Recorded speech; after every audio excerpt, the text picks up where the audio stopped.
Le match de 16e de finale retour de la Ligue des champions de la CAF entre Simba Sport Club et le tout-puissant Mazembe Anglebert retient l'attention de la population de Dar es Salaam.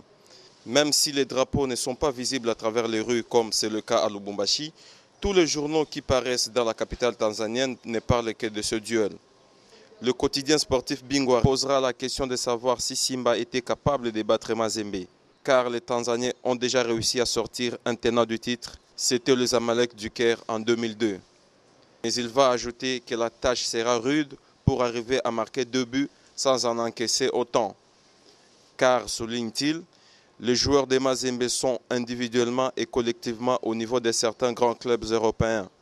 Il fustigera le comportement de certains journalistes tanzaniens qui prédisent que Simba va battre l'équipe double championne d'Afrique sans pour autant dire comment il faut procéder pour y arriver. Mwana Spoti, un autre quotidien sportif, revient sur les palmarès des deux clubs. Là, rien à dire, les Congolais sont largement supérieurs. Le journaliste Olivier Robert déclare que certains joueurs promettent pour le match retour. C'est le cas de Patrick Ochan. Mais une inquiétude persiste sur le gardien Kaseja qui a encaissé un but lors de la séance d'entraînement de jeudi dernier. Une frappe de Charles Kevin à 35 mètres, ce qui rappelle celle de Patou Kabangu au match aller. Le quotidien va jusqu'à demander le soutien des supporters de l'équipe rivale à Simba, attendez par là Young Africa. Tanzania Daima parle de l'arrivée de Mazembe à Dar es Salaam. Une délégation de 32 personnes qui sont venues avec l'avion appartenant au club au moment où ils étaient annoncés à bord d'un régulier ou d'un des multiples jets appartenant à son président Moïse Katumbi Chapwe.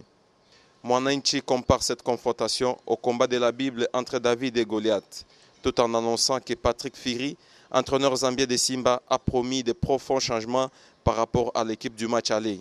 Vous avez donc suivi le point de vue des journalistes de la presse écrite, mais le journaliste peut se tromper. La réalité, ça sera vécu demain à partir de 15h30 heure de Dar es Salaam, 14h30 heure de Lubumbashi et 13h30 heure de Kinshasa. C'était Orphée David Kininga et Etienne Ilunga Mukaba Wamputu depuis Dar es Salaam pour Nyota Télévision.